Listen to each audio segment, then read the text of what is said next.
அனைவருக்கும் வணக்கம். இது GK Shankar current affairs series. நான் ரேணுபிரியன் ஈஸ்வரன். இன்றைக்கி நம்ம பார்க்க போகிற டாபிக் ஆளுநர் மசோதா நிலுவை வழக்கு என்ற ஒரு வழக்கை நம்ம பார்க்க போகிறோம். இந்த வழக்கு என்பது உச்சநீதிமன்றத்தில் தற்போது நடத்தப்படுகிறது. இதோடைய தீர்ப்பு ஒத்தி வைக்கப்படுகிறது அப்படிங்கிற வரைக்கும் இந்த ஸ்டேட்டஸ் இருக்குது. இந்த தீர்ப்பை பொறுத்தினது அது இல்லாமல் இந்த வழக்கில் என்ன விவாதித்தாங்க அப்படிங்கிறத பற்றி தான் இதை நம்ம பார்க்க போகிறோம். ஒவ்வொரு மாநிலத்துக்கும் ஆளுநர் என்பவர் மிக முக்கியமான ஒரு நபராக இருக்கிறார். அந்த நபர் மாநில சட்டமன்றம் இயற்றும் சட்டங்களுக்கு ஒப்புதல் அளிக்கிறார். மட்டுமல்லாமல் மத்திய அரசின் பிரதிநிதியாக செயல்படுகிறார்.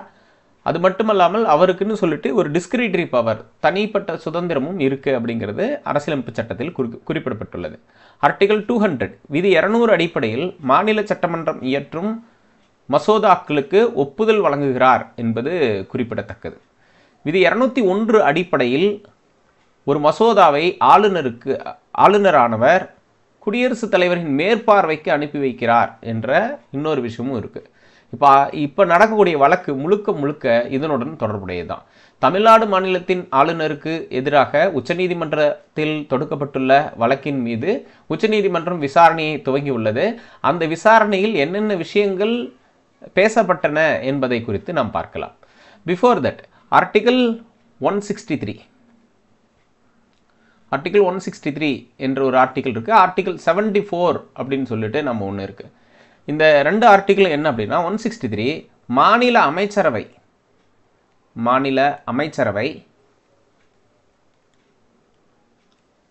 வழிகாட்டுதல் அடிப்படையில் ஆளுநர் செயல்பட வேண்டும் என்று குறிப்பிடுறாங்க. அதே மாதிரி மத்திய அமைச்சரவை வழிகாட்டுதல் அடிப்படையில்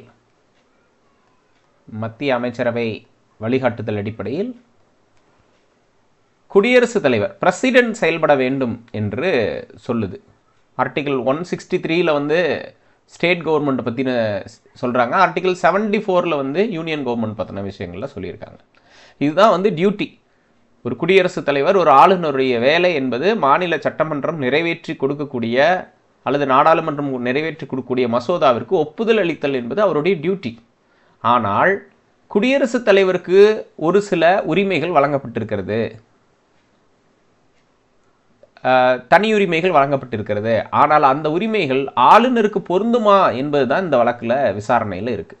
இதில் நீதிபதிகள் என்ன கேள்வி கேட்டிருக்காங்க? மசோதாக்களை ஆளுநர் பேரவைக்கு திருப்பி அனுப்பாமல் தன் வசமே வைத்து கொண்டால் அதன் நிலை என்னாகும் என்று கேட்குறாங்க. அட்டார்னி ஜெனரல் வெங்கட்ரமணி அவர்களுடைய பதில் என்னவென்றால், மசோதாக்கள் நீர்த்து போகும், டைல்யூட் ஆகும் அப்படிங்கிறத சொல்ல முடியுது. அப்போ நீதிபதிகள் மசோதாக்கள் நீர்த்து போகும் என்றால் அவற்றை எவ்வாறு குடியரசுத் தலைவருக்கு அனுப்பி வைக்க முடியும் என்ற ஒரு கேள்வியை கேட்டிருக்காங்க. இதெல்லாம் தான் இந்த வழக்கு தொடர்பாக நடைபெற்றிருக்கக்கூடிய அடிப்படை வாதங்கள்.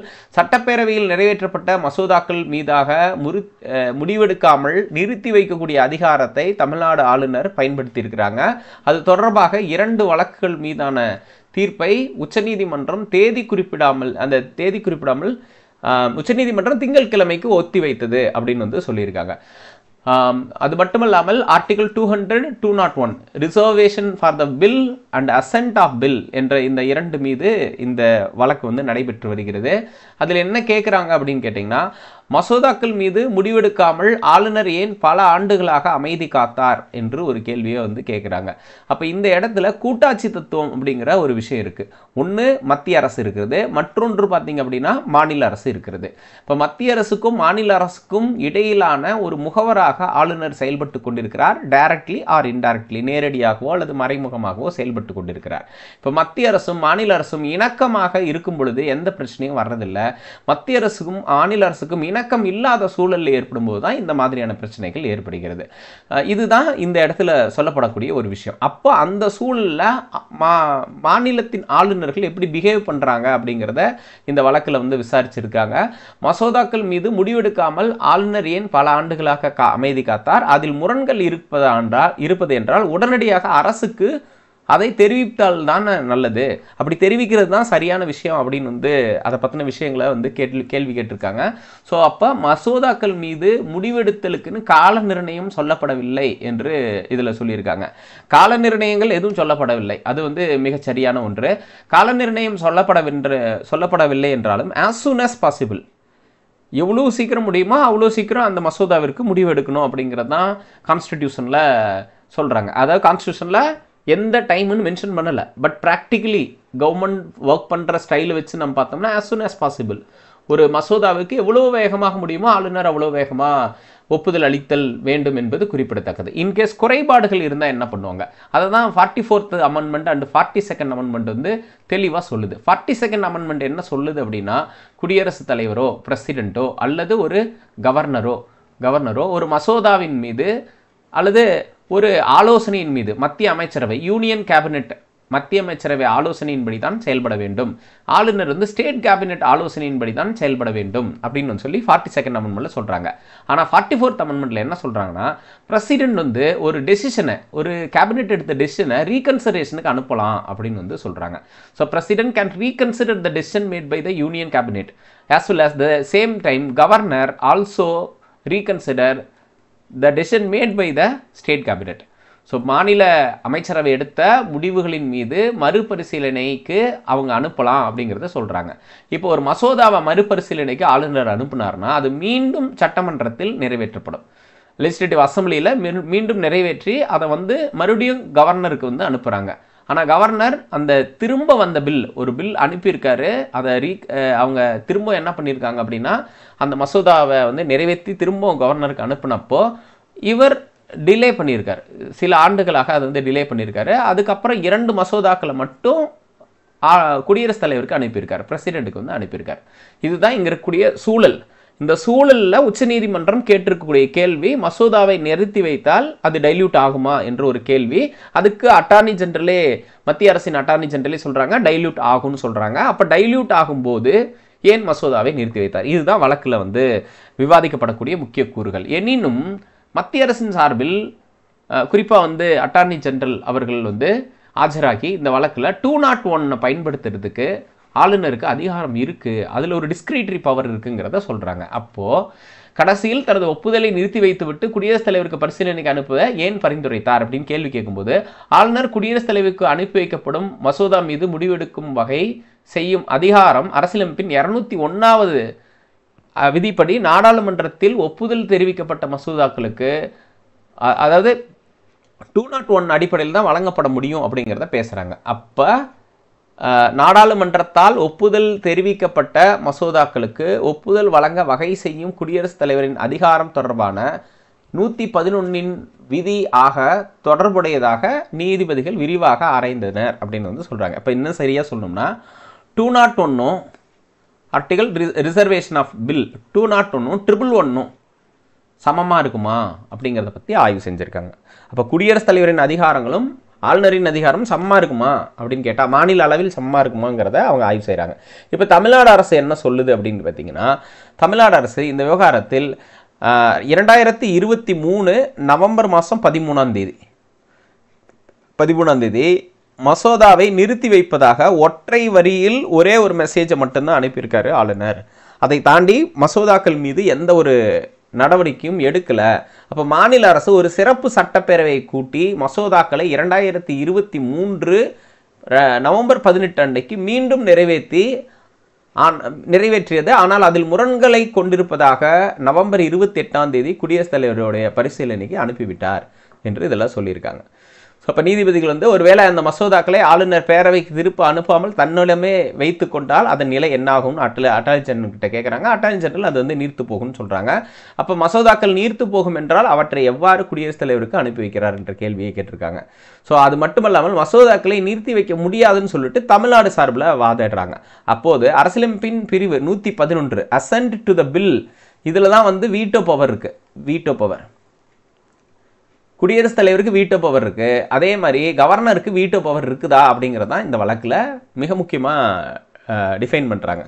மத்திய அமைச்சரவையின் உதவி மற்றும் ஆலோசனையின் பெயரில் குடியரசுத் தலைவர் நாடாளுமன்றத்தால் நிறைவேற்றப்பட்ட மசோதாக்களை நிறுத்தி வைக்க முடியாது என்பது போல் பேரவையால் நிறைவேற்றப்பட்ட மசோதாக்களை ஆளுநர் நிறுத்தி வைக்க முடியாதுன்னு சொல்கிறாங்க. அதாவது எய்ட் அண்ட் அட்வைஸ்னு ஒரு வார்த்தை சொல்கிறாங்க. Eight and advice. ஒரு மத்திய அமைச்சரவை யூனியன் கேபினெட் சொன்னாதான் குடியரசுத் தலைவராலே ஒரு மசோதாவை நிறுத்தி வைக்க முடியும். அதே மாதிரி தான் ஸ்டேட் கேபினெட் சொல்லி தான் கவர்னர் அதை நிறுத்தி வைக்க முடியும். அதை தான் இங்கே வாதிடுறாங்க. மத்திய அமைச்சரவையின் உதவி ஆலோசனையின் பெயரில் தான் குடியரசுத் தலைவர் நாடாளுமன்றத்தில் நிறைவேற்றப்பட்ட மசோதாவை நிறுத்தி வைக்க முடியும். அவருக்கே டிஸ்கிரிட்டரி பவர் இல்லாத போது எப்படி கவர்னருக்கு டிஸ்கிரிட்டரி பவர் இருக்கும் அப்படிங்கிற மாதிரியான வாதத்தை தமிழ்நாடு அரசு வைக்கிறது. அப்போ இந்த இடத்தில் ஆளுநருக்கு குடியரசுத் தலைவரை போன்று விருப்புரிமை இல்லை அப்படிங்கிறத சொல்கிறாங்க. ஸோ இப்போ அரசியலமைப்பின் 200வது விதியின்படி மசோதாக்களை மீண்டும் நிறைவேற்றும் அதிகாரத்தை சட்டப்பேரவை பெற்றுள்ளது. ஏன்னா அந்த மசோதாவை திரும்ப ரீக்ரியேட் பண்ணலாம் அப்படிங்கிறது சட்டப்பேரவைக்கு அந்த உரிமை இருக்கிறது. நாடாளுமன்ற ஜனநாயகத்தில் சட்டப்பேரவையே உச்சபட்ச உரிமையை கொண்டுள்ளது. ஆளுநருக்கு அரசியலமைப்பின் 200வது விதியின் கீழ் விருப்புரிமையும் இல்லை என்று வாதிடப்பட்டிருக்கிறது. ஸோ இதுதான் அங்கே டிஸ்கஷனில் ஏற்படப்படுகிறது. இந்த டிஸ்கிரிட்டரி பவர் இருக்குதா இல்லையாங்கிறதா இப்போ வாதம். இருதரப்பு வாதங்களையும் கேட்ட நீதிபதி இதை ஒத்திவைப்பு, அதாவது இந்த தீர்ப்பை தேதி குறிப்பிடப்படாமல் ஒத்திவைப்பதாக, அதற்கு முன்னதாக தங்களுக்கு எழும் சில கேள்விகளை தனி குறிப்புகளாக இருதரப்பும் அனுப்பி வைக்க வேண்டும்னு சொல்லியிருக்காங்க. நம்ம முன்னாடி படிச்சதும் மண்டே அதை பற்றி விசாரிக்கிறாங்கன்னு சொல்லியிருந்தாங்க. பட் தேதி குறிப்பிடாமல் அதை ஒத்தி வச்சிருக்காங்க. 2020ஆம் ஆண்டு நிறைவேற்றப்பட்ட 12 மசோதாக்கள் ஆளுநரோட நிலுவையில் இருக்கு. அவற்றின் மீது முடிவுகளை எடுக்காமல் அவர் தாமதிப்பதாகவும் 2023 உச்சநீதிமன்றத்தில் தமிழ்நாடு அரசு வழக்கு தொடர்ந்தது. 2023 கேஸ் போட்டிருக்காங்க. 12 மசோதாக்களுக்கு ஒப்புதல் கொடுக்காம இருக்காருன்னு சொல்லிட்டு. அப்போ இந்த விவகாரத்தில் ஆளுநரின் செயல்பாடுகளுக்கு எதிராகவும் துணைவேந்தர்கள் நியமனத்தில் ஆளுநரின் தலையீடுகள் அதிகரிப்பதாகவும் ஒரு வழக்கை சமீபத்தில் உச்சநீதிமன்றத்தில் தமிழ்நாடு அரசு தாக்கல் செய்திருந்தது. அது குறித்த விவரங்கள் அது அடுத்தடுத்து நடந்துட்டு இருக்கு. இதோடைய தீர்ப்புகள் வரும்போது அதை பற்றி நம்ம டிஸ்கஸ் பண்ணலாம். நமக்கு டெக்ஸ்ட் புக்கில் சொல்லியிருக்கூடிய அடிப்படையில் ஆளுநருக்கு என்னென்ன சட்டமன்றம் சார்ந்த அதிகாரம் இருக்குது அப்படிங்கிறத பார்க்கலாம். ஆர்டிகல் 168 அடிப்படையில் ஒரு சட்டமன்றத்தில் கீழவை இருக்கும், லெஜிஸ்லேட்டிவ் அசம்பிளி, அதுக்கப்புறம் லெஜிஸ்லேட்டிவ் கவுன்சில் இருக்கும், அதுக்கப்புறம் கவர்னர். இது 3 சேர்ந்தது தான் ஒரு சட்டமன்றம். அப்போது சட்டமன்றம் என்பது 3 அங்கங்களை கொண்டது. Legislative assembly, legislative council, governor. அப்போ கவர்னர் என்பவர் சட்டமன்றத்தின் ஒரு அங்கமாக இருக்கிறார். அப்போ கவர்னர் சட்டமன்றத்தை கூட்டுவார், கலைப்பார், ஒத்திவைப்பார், அந்த அதிகாரம் படைத்தவர் அப்படின்னு சொல்லியிருக்காங்க. ஸோ சட்டமன்றத்தை கூட்டவும் கலைக்கவும் ஒத்திவைக்கவும் அதிகாரம் இருக்குது அப்படின்னு சொல்லிட்டு ஆர்டிகல் 174 சொல்லியிருக்காங்க. மாநில சட்டமன்ற உறுப்பினர்களிடையே உரையாற்றுகிறார் என்பதை பார்க்க முடியுது. கவர்னர் உரையாற்றுகிறார், அதுலேயும் சர்ச்சைகள் நீடிக்கிறது. அந்த இடத்துல ஆளுநரின் ஒப்புதல் இன்றி எந்த ஒரு மசோதாவும் சட்டமாக முடியாது. அது மாநில சட்டமன்றத்தால் நிறைவேற்றப்பட்டாலும் ஒப்புதலின்றி சட்டமாகாதுன்னு சொல்கிறாங்க. அப்போது இப்போ இந்த ஒப்புதலை கொடுக்க வேண்டியது ஆளுநர் கொடுக்கணும்னு முடிவு எடுக்க வேண்டியது ஸ்டேட் கேபினெட். அப்போ ஸ்டேட் கேபினெட் சொன்னால் கவர்னர் அதில் சைன் பண்ணணும் அப்படிங்கிறதான் அரசியலமைப்பு சட்டத்தில் சொல்லப்பட்டிருக்கிறது. ஆனால் கவர்னர் தன்னோட ஒப்பீனியனை தெரிவிக்கலாம், ரீகன்சிடரேஷனுக்கு அனுப்பலாம். எகெயின் ரீகன்சிடரேஷனை திரும்ப கவர்னருக்கு அனுப்புனா கவர்னர் மஸ்ட் சைன் என்பது தான் இதில் சொல்லப்பட்டிருக்கூடிய ரொம்ப விஷயம். அப்போது குடியரசுத் தலைவருடைய கருத்துக்கு முன்வரைவை ஒதுக்கி வைக்கவோ முடியும் அப்படிங்கிறதையும் சொல்லியிருக்காங்க. மறுபரிசீலனை செய்யுமாறு ஆளுநரால் இந்த மசோதாக்களை திரும்பி அனுப்பவும் முடியும் அப்படிங்கிறதே சொல்கிறாங்க. அப்போ மசோதா மீண்டும் சட்டமன்றத்தால் நிறைவேற்றப்பட்டால் ஆளுநர் ஒப்புதல் அளித்தே ஆக வேண்டும் என்று கான்ஸ்டியூஷன் ஆஃப் இந்தியாவில் சொல்லியிருக்காங்க. அப்போது தமிழ்நாடு அரசு கேட்குறது, நாங்கள் திரும்ப அந்த மசோதாவை மறுபடியும் மீண்டும் சட்டமாக இயற்றி தான் அனுப்பியிருக்கோம், அதை கையெழுத்து போடணும்னு சொல்கிறாங்க. அது இல்லாமல் ஆர்டிகல் 213 சட்டமன்றம் அமர்வில் இல்லாத காரணங்களில் ஆளுநர் அவசர சட்டத்தை பிறப்பிக்கலாம். 213 அடிப்படையில் அவசர சட்டம் பிறப்பிக்கலாம் அப்படிங்கிறத சொல்கிறாங்க. 6 வாரங்களுக்குள் அங்கீகரிக்கப்பட வேண்டும் அப்படிங்கிறதையும் சொல்லியிருக்காங்க. ஸோ இதுதான் இதில் சொல்லப்பட்டிருக்கக்கூடிய விஷயங்கள். நெக்ஸ்ட் விருப்பு அதிகாரங்கள் அப்படின்னு சொல்லி ஒன்று இருக்குது. அப்போ எந்த ஒரு கட்சி அல்லது தலைவர் வேற என்ன விஷயங்கள் இருக்குது கவர்னரில் பார்க்கலாம். ஒரு தொங்கு சட்டமன்றம் நடக்குதுன்னு வச்சுக்கோங்க. ஒரு தொங்கு சட்டமன்றம் அமைஞ்சிருக்கு. பெரும்பான்மை இல்லாத பட்சத்தில் ஒரு முதலமைச்சரை நியமிக்கலாம். பெரும்பான்மை இழந்த அமைச்சரவையை நீக்கலாம். பெரும்பான்மை ஆதரவு இழந்த ஒரு முதலமைச்சரின் ஆலோசனையின் பெயரில் சட்டப்பேரவையை கலைக்கலாம். இதெல்லாம் ஆளுநருக்கு சொல்லியிருக்கூடிய பவர்ஸ். ஆனால் கான்ஸ்டியூஷனல் மிஷினரி ஃபெயிலியர், அரசியலமைப்பு இயந்திரம் சீர்குலைவது பற்றி குடியரசுத் தலைவருக்கு அறிக்கை அனுப்புதல் என்பது ஆளுநரின் மிக முக்கியமான வேலை. அதன் அடிப்படையில் குடியரசுத் தலைவர் ஆட்சி அந்த மாநிலத்தில் கொண்டு வரப்படும். சட்டமன்றத்தால் நிறைவேற்றப்பட்ட மசோதாக்களுக்கு ஒப்புதல் அளித்தல் தொடர்பாக விருப்பு அதிகாரங்களை குடியரசுத் தலைவர் பெற்றிருக்கிறார், மன்னிச்சுக்கோங்க, ஆளுநர் பெற்றிருக்கிறார் அப்படிங்கிறத இந்த இடத்துல சொல்லியிருக்காங்க. ஸோ அப்போ டிஸ்கிரிட்டரி பவர் அவருக்கு வந்து இருக்குது, ஆனால் அதுக்கு ஒரு லிமிட் இருக்குது அப்படிங்கிறது தான் இப்போ வாதத்தில் சொல்லப்படுகிறது. 42வது சட்டத்திருத்தம் 1976 அடிப்படையில் அமைச்சரவை குழு ஆலோசனையின் பெயரில் குடியரசுத் தலைவர் செயல்படுவார் அப்படின்னு சொல்கிறாங்க. இது அப்படியே கவர்னருக்கும் பொருந்தும். மாநில அமைச்சரவையின் ஆலோசனையின் பெயரில் ஆளுநர் செயல்படுவார் அப்படின்னு சொல்லி 42வது சட்டத்தில் சொன்னாங்க. இதுவே 44வது சட்டத்திருத்தத்தில் என்ன சொல்கிறாங்கன்னா, குடியரசுத் தலைவர் மறுசீராய்விற்கு அமைச்சரவையின் ஆலோசனை திருப்பி அனுப்ப அதிகாரம் அளிக்கிறது அப்படின்னு சொல்கிறாங்க. அப்போ மறுசீராய்வுக்கு ஆலோசனை எனினும் மறுசீராய்வு ஆலோசனைக்கு குடியரசுத் தலைவர் கட்டுப்பட்டவர் ஆவார்னு சொல்கிறாங்க. இப்போ ரீகன்சிடரேஷனுக்கு அனுப்பலாம். ரீகன்சிடரேஷன் ஒன்ஸ் திரும்ப வந்துருச்சுன்னா அதை கட்டாயமாக சைன் பண்ண வேண்டியது குடியரசுத் தலைவருடைய வேலை. அப்போ குடியரசுத் தலைவருக்கு இந்த நிலைமை அப்படின்னா ஆளுநரும் இதே இன்ஸ்ட்ரக்ஷனை தான் பின்பற்றணும் அப்படிங்கிறது இதில் சொல்லப்பட்டிருக்கக்கூடிய ஒன்று. அது மட்டும் இல்லாமல் கூட்டாட்சி தத்துவம்னு வந்தாவே எஸ்ஆர் பொம்மை வழக்கு ரொம்ப ஃபேமஸான வழக்கு. எஸ்ஆர் பொம்மை கேஸ் என்று அழைக்கப்படக்கூடிய இந்த பொம்மை கேஸ் 1994 தொடரப்பட்ட ஒரு வழக்கு என்பது குறிப்பிடத்தக்கது.